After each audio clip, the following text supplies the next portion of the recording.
everybody. Welcome to current events for Friday, October 23rd, 2020. We're going to be starting out with a Driftless Journal from Tuesday, October 20th. Front page has two headlines. One school's story. Southwind keeps kids learning in uncertain times. It was the first day of school like no other. Since August 24th, one small Northeast Iowa school has continued to remain flexible in the face of an unprecedented academic season. Our number one goal was to get students back in school in a safe and responsible manner, said South Winneshiek School District Superintendent Chris Enck of the district's hybrid plan of Iowa's Return to Learn. A hybrid plan is a blend of remote and on-site learning. The district, like those across Iowa and the United States, closed their doors in March and did not have the students return to their buildings until August. In May, Iowa schools were told they needed to put together a return-to-learn plan, and those were submitted by July 1st.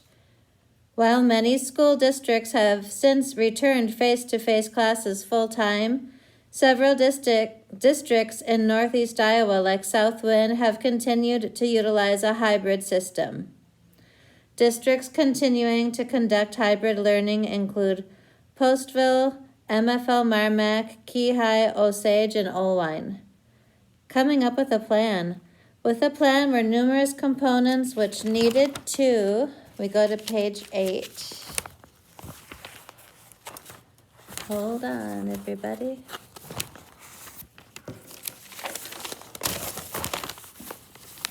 Needed to be addressed, including health and safety, technology, and infrastructure. The Southwind community came together quickly in a group of 50 individuals to help drive the Return to Learn plan, meeting in subcommittees. We had several teams besides the initial Return to Learn team. By the July deadline, the group presented 3 plans as required to the state: a virtual plan, on-site plan, and a hybrid plan. By the end of the summer, Governor Kim Reynolds and the state had eliminated the virtual plan option, mandating students in school buildings at least 50% of the time. That change then drove Southwind's hybrid model and others throughout the state. We first looked at the fact that we have 2 buildings. One is pre-K through 8th and the other is high school. The district first looked at the Ocean Center, where masks were the main topic discussed. Most individuals understood masks were the most significant measure to incorporate into the plan. The other challenge Southwind faced was social distancing. Receiving guidance from Krista Vandenbrink, Winneshiek County Public Health Director, and Sean Snyder, Winneshiek Emergency Management Director, along with the CDC and the American Pediatric Association guidelines, a plan was put in place to break the Ocean Center into cohorts. We determined we could limit as much exposure as possible through cohorts and pods. Cohort 1 consists of the South Wing, which houses pre-K through 2nd grade, while the Upper East Wing and the 3rd and 4th grades is Cohort 2. The final cohort contains 5th through 8th grades and the lower level of the East Wing. The district further broke the cohorts into pods of students to help limit exposure and assist in contact tracing. Well, they have worked very, very hard to keep everybody safe, and I'm really glad that they were able to do that. That sounds like a lot of planning. Okay, we go back to the other article on the front page.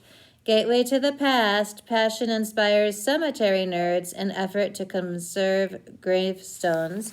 These are the so-called cemetery nerds. They have pink shirts. That's not too nerdy.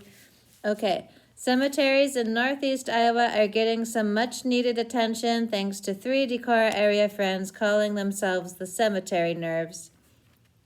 Stacy Gosling, Janelle Halverson, and Hallie Wise are hard at work doing their part to save some of the history that area gravestones hold.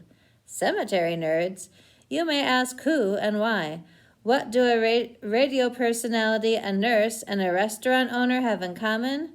The 3 friends teamed up to start their business a little over a year ago because of a shared passion for history. They are all animated when they talk about their common enthusiasm for preserving the past. Okay. And that continues on to page 12.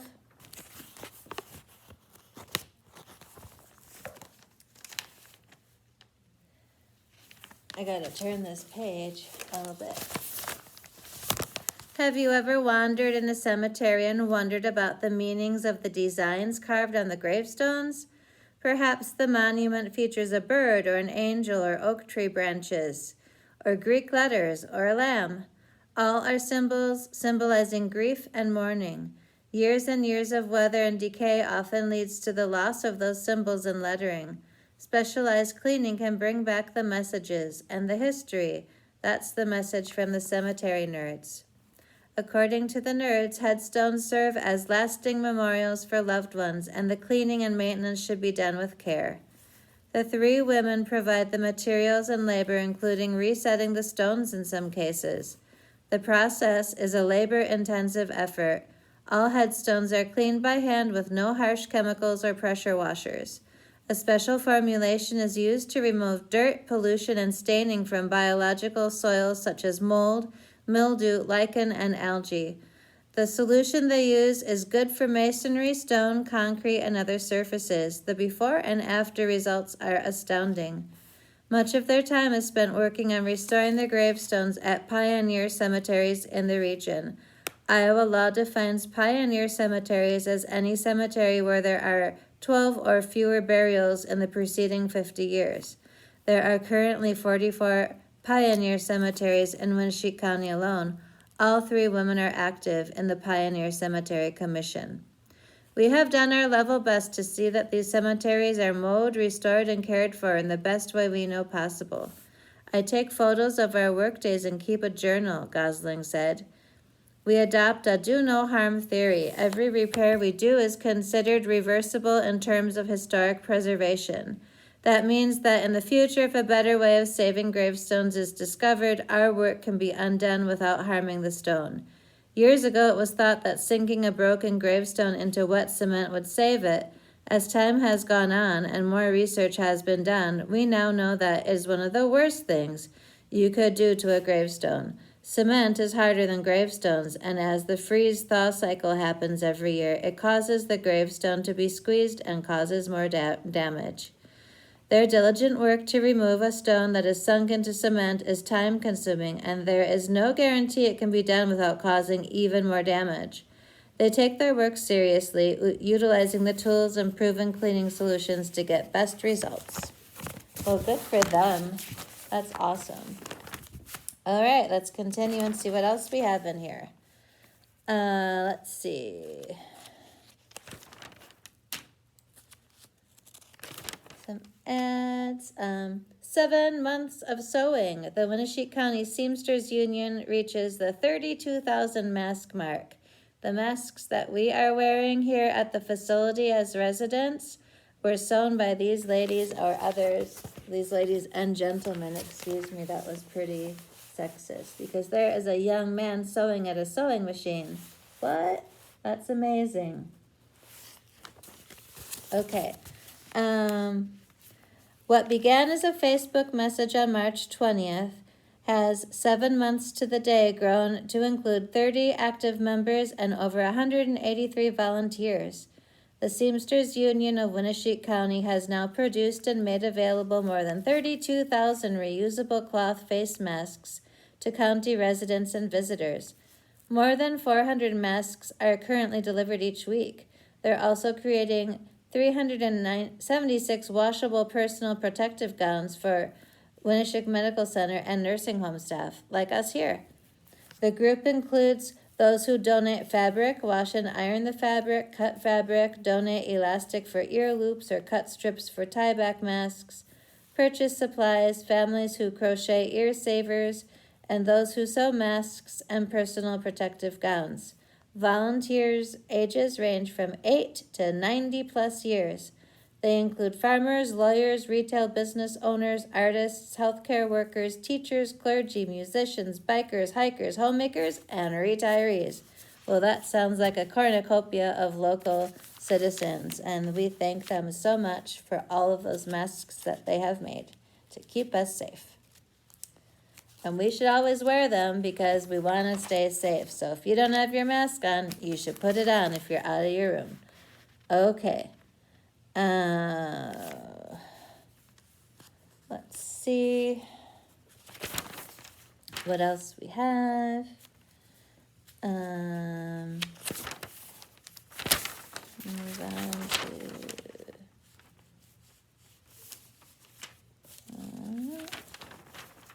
we don't have any obituaries to read, so that's good. Okay, we're going on to Echoes of the Past. From 1920, and that's 100 years ago today, big estate fight in Ocean is over. 100 years ago, the fight over a big estate in Ocean has been concluded. A jury has found the late gentleman was of sound mind, and therefore his will stands. The contention had been that the man who died nearly a year ago was under undue influence when signing his will. The trial consumed many lawyers with arguments on both sides. The estate is worth more than $7,000 and includes war stamps, money in the bank, Liberty bonds, and a house. It is reported that 5 lawyers were involved in the case, which took up nearly every day for a month in the courtrooms. I wonder if there's any money left in the estate after they pay all those lawyers. Here's an advertisement from the front page of the newspaper in 1920. Seldom, if ever, have we felt that an apology was necessary for any attraction at the Grand Opera House, but the last 2 were so desperately bad that we take this the first opportunity to apologize to patrons. When the final curtain was rung down in one recent performance, the audience silently arose with a sigh of relief. Wow. That it was over. There was no applause. The performance should be put behind the seat of a limousine and then put out to the country as quickly as possible. Issued with sincere regrets from the Grand Opera House. Well, maybe they should refund part of the ticket price, but just saying. The members of the Catholic Church at Calmar have started to build a parsonage. It is the plan now to begin the basement and foundation yet this fall. The new parsonage is to be located between the church and the school building. It is planned that the building now used as a school and home for the sisters will be devoted entirely for school purposes. The sisters will occupy the present parsonage as their home. What came near to being a serious accident occurred at the home of Sidney and George Harley on the Iowa River in Almaky County. A man was drawing some gasoline from a barrel into a milk can, probably his first mistake, to fill a thirsty automobile, and just as he completed drawing the gas, a bystander thoughtlessly lit up a cigarette and flipped the match away. The match flew into the can, which was full of gasoline, and the inevitable result was much burning gas in close proximity to the granary, the barrel of gas, and the auto. He received severe burns to his hands and arms, but was able to grab the can and throw it some distance clear of the danger. Well, I don't think he'll do that again. 1930, 90 years ago. Here's some information on marking your ballot on Election Day, November 4th, 1930. If you wish to vote for candidates of more than one party ticket, you can do so by putting a cross in the squares in front of the names of the candidates on the other ticket for whom you wish to vote. Election folks will be on hand to help those with questions about the process. I think I would be one of those people. The first snow of the fall fell here on October 18th. It was very light and fluffy, but it was still snow. Well, it sounds like not much has changed in 90 years. The Monroe Studio, well known in Decorah, has been sold to Harold Ellickson. He took possession this week. He has been employed at Sampson's Photo Art Shop in Decorah. Mike Graff of Calmar has been chief of the vigilantes of the Winneshiek County Bankers Association for several years now. He's been the chief ever since it was organized. So far, the county has been kept clean of any bank robbers, and it is hoped it will always continue to do so. The question for debate in the Iowa High School Debating League this winter is resolved that the chain store system is detrimental to the best interests of the American people. No more timely or interesting topic could have been selected. The local high school reports about 30 students are involved in the tryouts for places on the debate team locally. There will be a pie social later this month at the Grindeland School in Highland Township, District Number 3. Society news from Protivin, Miss Louisa Sobolik married Louis Svetska Tuesday morning, October 14th at Holy Trinity Church. I wonder if she's related to our assistant DON. We're going to have to ask Diana.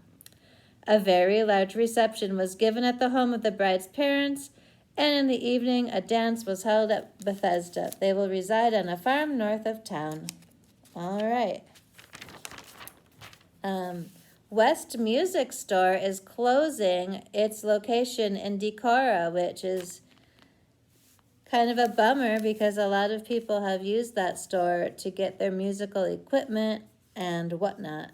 It's closing on December 31st, and they're going to continue to repair things but have to send them out. And then we've got sports, so we're going to finish up for the Thriftless Journal and move on to the public opinion. Let's see what they got in here. Decorah Ward 5 Council post to be decided by a special election.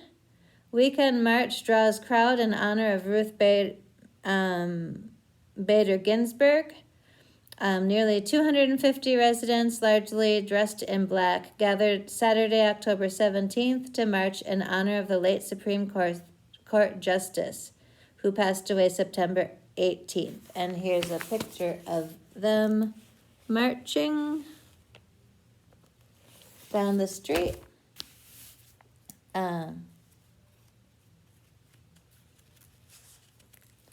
Former U.S. Ambassador to China and long-term Iowa Governor Terry Branstad addressed approximately 36 people at a gathering at the Winnebago County Republican headquarters in Decorah. He was rallying support for local national Republican candidates. Here he is. All right. Krista Vandenbrink urges precaution on holidays and provides a COVID-19 update. She says, this might be the year to forget about that 25-pound turkey you usually buy. Smaller family gatherings might be a good idea this year. She added that at a weekly meeting, we have 33 county residents on isolation right now. 2 of them are hospitalized, both out of state. Their needs could not be met by area facilities. 13 of those positive cases popped up from when I left work Friday afternoon to this Monday morning. And they have been tracing contacts. Let's see. There's another closure announced on the Locust Road project, but it seems to be coming along pretty well. Here is a photo. They've really cleared some stuff out of there. Should be good driving this winter. The Vesterheim has reopened to the public. It's open Thursday through Monday, 10 a.m. to 4 p.m. Okay.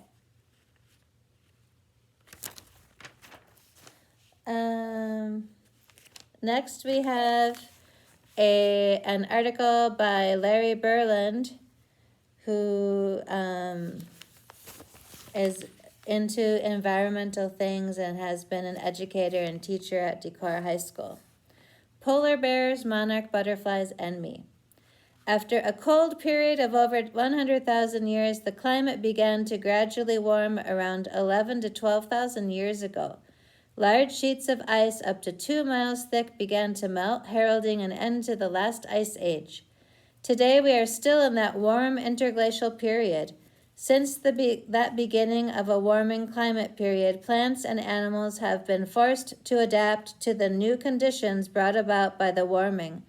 Unfortunately, many species of plants and animals were unable to adapt to a warming climate and are no longer with us. Other plants and animals are hanging on as relics of a past cooler conditions on algific slopes, which mimic the conditions found at the end of the last ice age. Today's familiar plants and animals were able to adapt to the subtle changes brought on by a gradually warming climate. Two species that have been able to adapt to the changing conditions of the warming interglacial period are polar bears and monarch butterflies. Both species show amazing adaptations that were most likely arrived at by trial and error.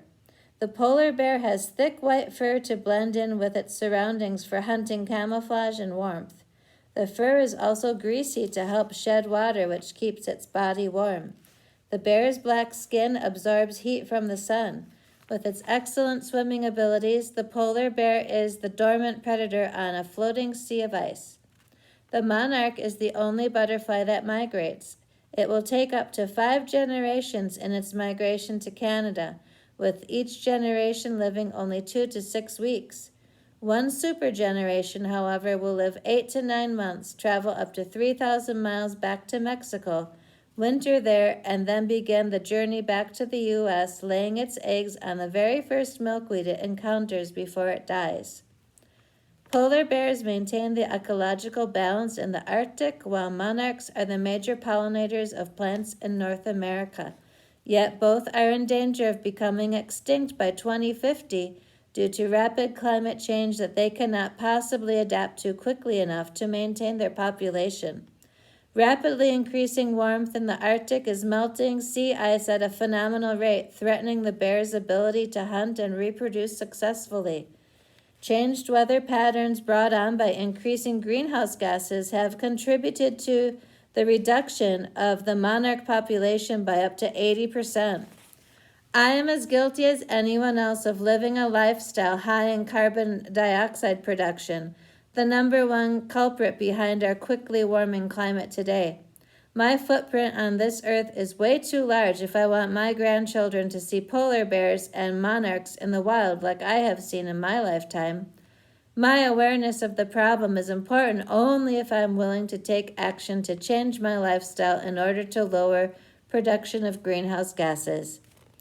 I have replaced conventional light bulbs with LEDs, unplugged chargers when not in use, turned off lights not needed, bought locally produced food to reduce shipping and eating all of what I bought, composted, limited the buying of products that are not easily recyclable or dead ends like plastic, walked when I could have instead of driving, and shopped locally. I know I can do so much more as I continue my quest to ensure that my grandchildren will see polar bears in the wild and monarchs in their garden. I hope you will help to make a difference too. All right. And there's a whole bunch of stuff from people running for local office. But since we've already voted, I think we'll move on. I think we're all ready to move on from this election campaign. Let's see. The National Daughters of American Revolution Day of Service was conducted here, and here they are in a photo wearing masks, some better than others. All right, because it's important to keep it over your nose. The local members of the Hannah Lee Chapter, National Society Daughters of the American Revolution, observed National Dar Day of Service by making cookies and donating them to Winneshiek County Sheriff, Decorah Police and Fire Departments, and the EMTs and nurses at that WMC emergency room. Well, that was very nice of them. Okay. What else have we got? Let's see. The Decorah FFA team wins district livestock evaluation, and here are the winners in a photo. And they are Kaylee Batterson, Rachel Mickelson, and Chesney Ryant. They received a first place plaque and a plaque at the October 3rd contest. They evaluated 6 classes consisting of Angus heifers, commercial heifers, breeding does, breeding ewes, market lambs, and breeding gilts. Well, congratulations to them. That's awesome. Okay. Then we've got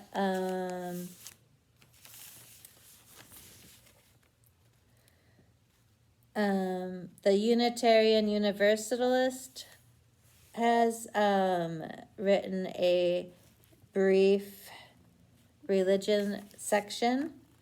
Harvey Benson from Decorah, Unitarian Universalists. I didn't even know there was a Unitarian church here, to be honest, so now I'm going to have to find out where that one is. And he says, worried and hope. I am worried, very worried. Though I have no children, my friends do, and it is for them that I am worried. Being almost 90, I do not have to worry so long for myself, but what about the next 7 generations, as many Native Americans refer to? Unitarian Universalists have a duty to work to the best of their ability for a better world. We believe in the interdependent web of life. With this people, we work for a world with clean air, healthy soil, and clean water. Another big worry related to the principle of the inherent worth and dignity of every person is the deterioration that the dignity of that dignity in our nation. This is shown by all kinds of injustices against women, by the bad-mouthing of immigrants, by the lack of medical care for many, by the unconsciousness of the wealth gap, by the continued abuse of our Black citizens, and the list could go on. One of our primary principles is the inherent worth of every person. It seems to me if that is our belief, then how can all of these injustices exist? Religious bodies in the country have a sacred duty to do all they can to bring about a healthy and just society. Hope springs eternal in the human breast, and this is what we must remember. There is always the element of hope, so we know that by working together, the severe challenges we face at the present time can be overcome. It is up to us all to do our very best together. Well, that is accurate. The Winneshiek County Fairgrounds is hosting a drive-through Halloween event. Well, that's kind of cool. Guests may enter the north parking lot. They will proceed along the chain link fence to the show barn, through the beef barn, to the grandstands, and more. Volunteers will be present to guide the drivers. That's pretty cool, because I don't know what's happening with Halloween this year, just like everything else. All right, we're back to Echoes of the Past. I think that's going to be it, so let's see if there's some good ones. Let's see. This family photo was found between the walls of a house which was torn down on Canoe Ridge Road. That's kind of cool. The picture was taken by a Decorah photo studio back in 1892 or 3. There are no names on the picture. And they're looking for information. Everyone's wearing black, and they're looking kind of stern. I guess if you smiled in a photo back in the day, you were in trouble.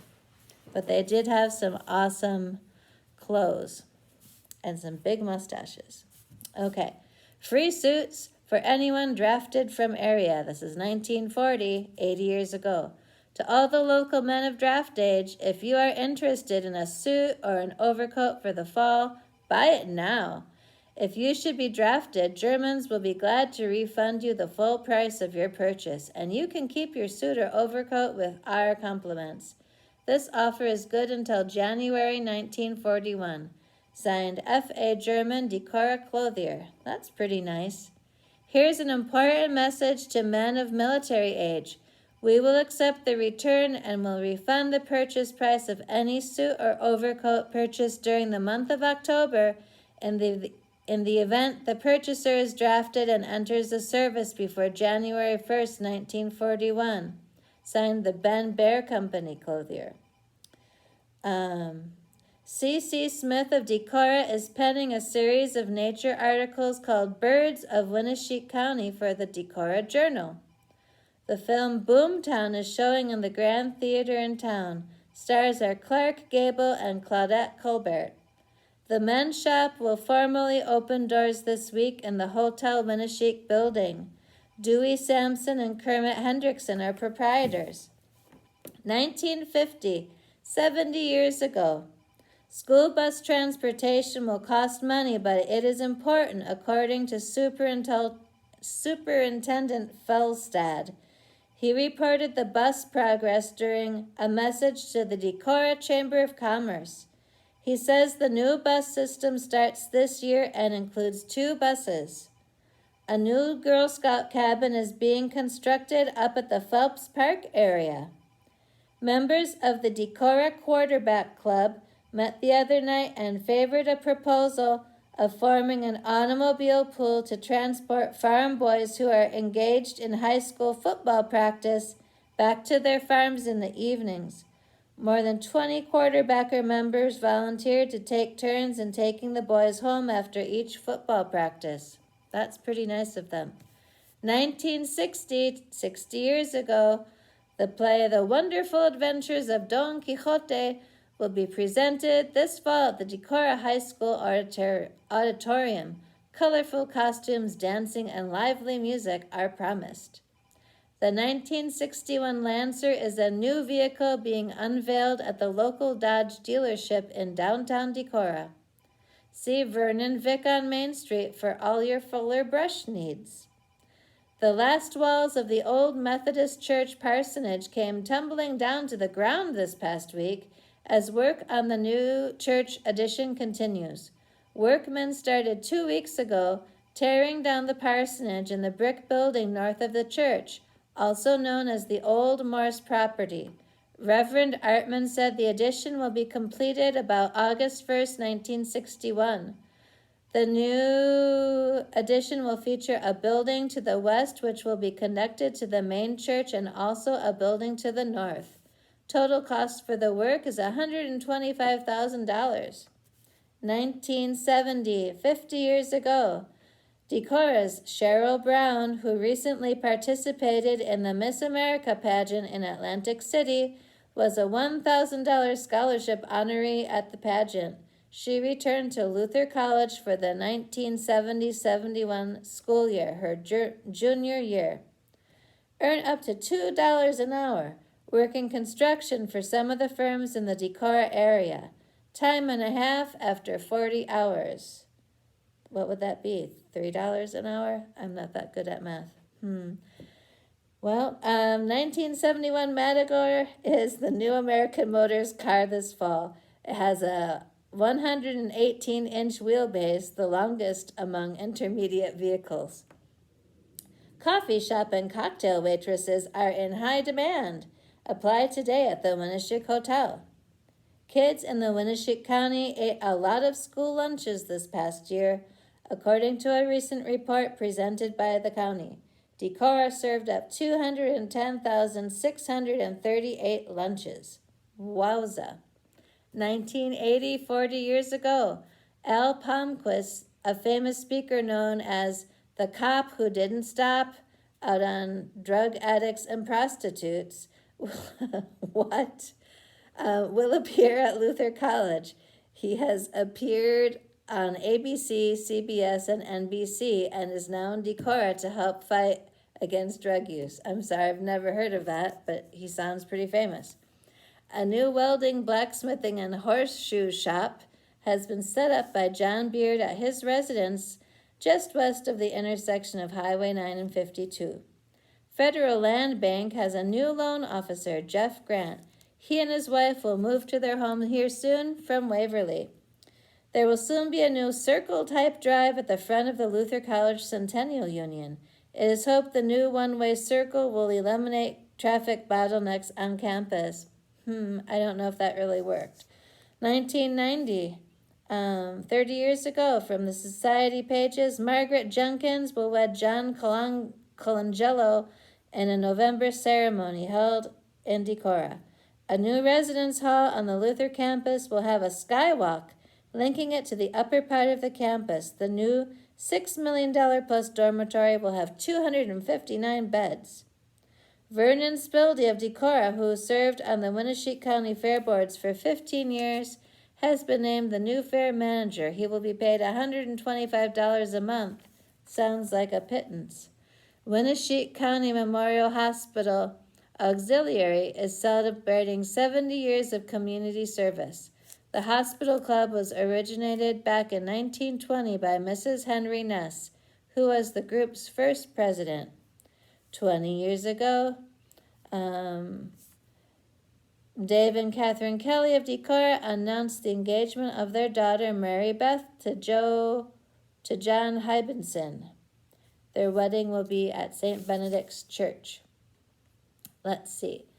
2010, 10 years ago, Decorah High School Marching Band has earned its 9th straight Division I top rating for marching band at the contest held at Dubuque Senior High School.